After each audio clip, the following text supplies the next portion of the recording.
Hey, Steeler Nation. We got a little bit of breaking news. Ben Roethlisberger was in the news again today.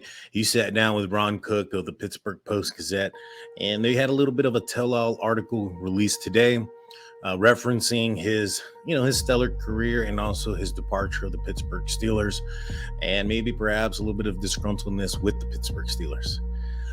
Please hit that like and subscribe button. We have daily segments and a weekly live Q&A, which we'll be doing here in a couple hours with the Arsenal DB. You don't want to miss it. You don't want to miss any of these segments. So please hit that like and subscribe button. Hit that notification bell. We recently gave away 2 tickets to a lucky subscriber, Alex Arneson, out of Facebook. He'll be going and seeing the Pittsburgh Steelers play live against the New York Jets on October 2nd. Congratulations to you. We will have another giveaway later this year as soon as we hit 1,000 subscribers. So please hit that like and please hit that subscribe button. With that being said, guys, I'm Daniel J. This is State of the Steelers, and welcome to the Huddle.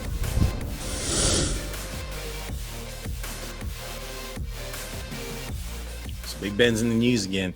He recently had a quote-unquote tell-all type of interview with Ron Cook of the Pittsburgh Post-Gazette, where he talks about his regrets, his highlights, his lowlights as a quarterback of the Pittsburgh Steelers and in his 18-year stellar career. He used to have a segment with Ron Cook on the Fan where he'd come out and talk and do an interview, and used to kind of get in trouble for that, and kind of settled down, started getting himself out of the limelight when it came to interviews. Well, he's back at it again. Let's see. So Ben Roethlisberger talks about his ups and downs in his career, and we'll go over some of the highlights of that he goes over in here. But one of the main things that everybody's focusing on is the comment where he talks about Kevin Colbert. He stated that he didn't feel a lot of the love from management before his final season. He stated that it was mostly Kevin Colbert, the former general manager, that he was ready to move on prior to last season. He thinks that Mike Tomlin was probably a little bit ready to move on as well. He said that the only person that was basically in his corner there was Mr. Art Rooney, who really, really wanted him to come back. Now, if you guys recall last season, throughout the year, Coach T mentioned several times how he was intrigued by a mobile quarterback, and that during the bye week he was really researching the mobile quarterback position, how they're using the offense and how to defend the mobile quarterback position, which is odd when you have a Lamar Jackson in the division. You would assume that the Pittsburgh Steelers have been practicing against a mobile quarterback for a while. So when those statements were made, I honestly took them as a dig to Ben Roethlisberger's immobility, but I digress. And so Ben states that he thinks that Kevin probably didn't want him there. Ben does go into and saying that he thought he left out on his own terms and he didn't want to stay too long. He also states that a lot of folks thought that maybe he was staying too long last year when he stayed 1 year longer. But this is the other thing that he says. He says that he feels that that he played well last year, and that he felt that he can continue to play and that he's pretty confident in his arm and his ability as a quarterback. I won't say that Ben Roethlisberger was at fault last year and that his play was the reason the Pittsburgh Steelers was the sole reason why the Pittsburgh Steelers didn't advance in the playoffs or didn't win the AFC North last year.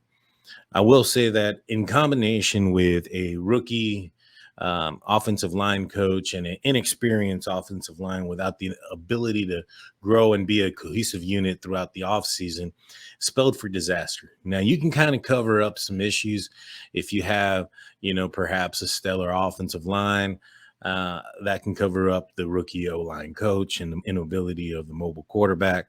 Or if you have a mobile quarterback that can move around a little bit, extend plays, and throw the ball down the field, that can cover up for the inabilities of the offensive line. Think about the 2008 season with Ben Roethlisberger made it all the way to the Super Bowl, and we're going to get into that game as well because Ben talks about it. But that season, the offensive line wasn't that great, but it was Ben's ability to move around the pocket, extend the plays, and allow the plays to develop down the field that allowed that team to make a Super Bowl run and eventually become the Super Bowl champions that year. And so, Ben Roethlisberger didn't have the confidence in his offensive line to hold on to hold the blocks long enough for him to throw the ball down the field. And there was a combination of things. And so, with that being said, it was just really bad. There's nothing anybody can say. You can just go look at the games and watch the film. It was extremely stressful to watch. It wasn't until games were towards the end of the game in the fourth quarter where defenses were playing prevent and Ben Roethlisberger was locking them into those prevent defenses and looks with a no huddle that he was able to slice and dice them. But for 3 quarters, majority of the time, it was stressful to watch.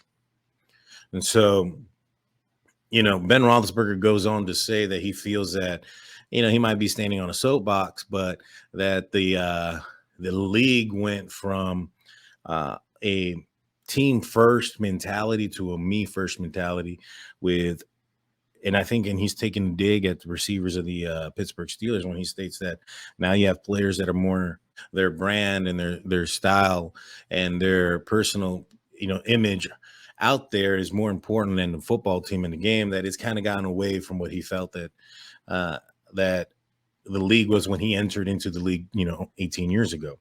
He stated that the players now are getting coddled, even in the college ranks, with getting paid and whatnot. He states out there that he wasn't coddled by his Miami of Ohio coach. He wasn't coddled by Bill Cowher. Doesn't say anything about Tomlin. So in my opinion, I think he might be making a dig there at Tomlin as well, indicating that maybe Tomlin was coddling him at certain parts of his career.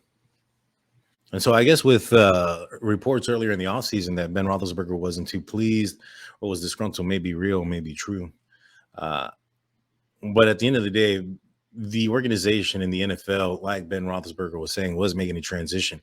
It wasn't so much, or maybe it is a transition of social media and branding, but it's also a transition of the mobile quarterback and the ability to make the defense prepare for a mobile quarterback, make the defense play 11 on 11 ball versus 10 on 11 when you have a statue of a quarterback that doesn't have the ability to run down the field.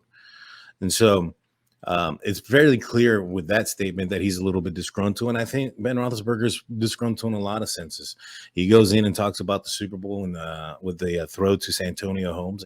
He talks about the catch that Santonio Holmes had in the throw to Santonio Holmes in that Super Bowl. And he talks about how great that catch was, but it states that the throw is underappreciated, underrated. It doesn't get enough credit as much as it should.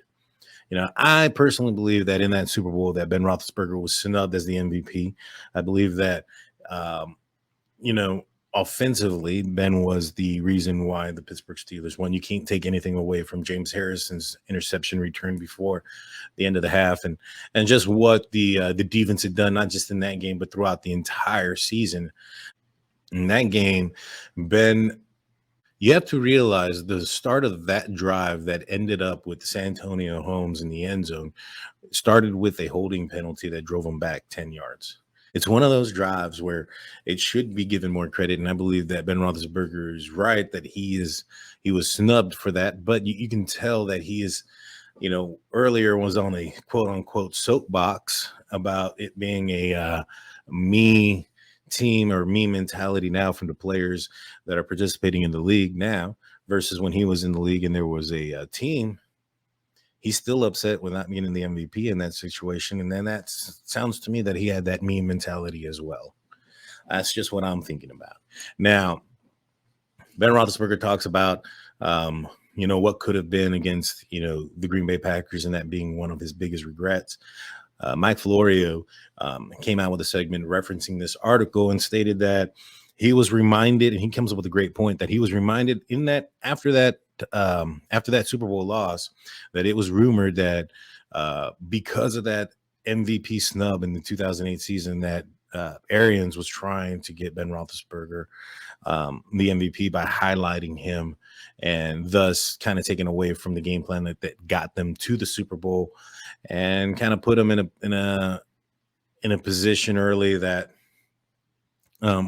they fell behind fairly quickly.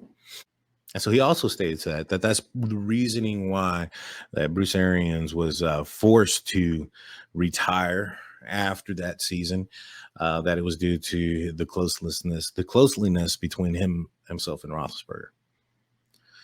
So It's an interesting article. I highly recommend you guys going out there and reading it for yourself.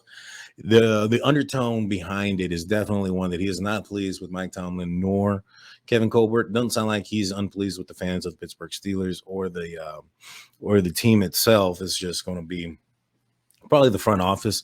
I find it an interesting article. That's one I highly recommend you go and read. It's a good read. Give me your opinions. Do you think that Ben Roethlisberger is extremely displeased or displeased at all with the organization? Do you think that maybe perhaps I just read the article out of context? Let me know in the context. Let me know in the comments. I'm Daniel J. Please hit that like and subscribe button. This is State of the Steelers. Peace.